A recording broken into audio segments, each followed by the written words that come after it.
Maikaidigi lockdown tawduna made social distancing thamna bahonari cherakta Mapal lamdagi bus ta changlakpa miyoi kya lengak coordination leitabana mayum da quarantine tawdana hankrabra natraga quarantine center da leiribra khangbangamdre ngasi Guwahati amadi Silong dagi lakhiba bus ta tonglakpa mahairoi amana phongdoklakpada ngasi Imphal da Silong amadi Guwahati dagi halakhiba bus taret Mantri Pukrida Laiba Software Technology Park of India gi mapada khamduna thamki bus sing adu Silong Manipuri Students Union na senduna bus amada miyoi kulhumdoi tonghanduna lakhibane bus ki driver sing aduna kendra gi bus sing yaubani hairamlaga bus khara hankre hairi lemhoriba bus sing aduda hanglubada su chatkadoriba mafam sing de yauroi hairaki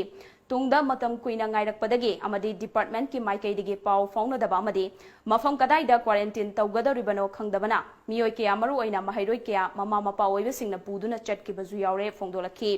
Nakalamromda Tom TV na fangba thazaba yawba pau amada mafam kyada mapaldagi halakiba laikai da punlakpadagi laikai kangbuga muknaba thoki haire amaromda bus aduda tonglakpa miyoi amana fongdolakpada lainga ki maikai quarantine center fawba pugani khanbana imung manunga pau faunadre pung ama hena ngairakpadagi diesel auto ama faduna mamanabi amaga Bishnupur gi quarantine center tamna chatki haire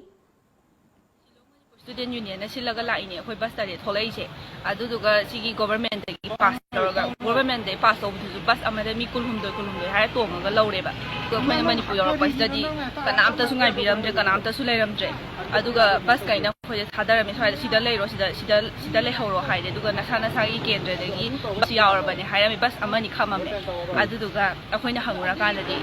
kaksing da ju chatloi hai atopa kendra da ju amta chatlaroi hai de. Adu ga hojik na mu akhoi na mu phone tawra hangna kana yum dagi mi kawra chatlo haire ado khoi smai tawre wan su la e du kana amta su lai biram de ado khoi su kai haju no khangre kari kamaina silino su khangre smai silise aikoi ngarang numidang pung nipan kar helakpadagi Guwahati dagi lakjabani Manipur tana ado khoi ngasi Manipur nungthin adai da Manipur amau get screening tawraba kuina lay matung da mo khoi sekmai da mo kuina police station da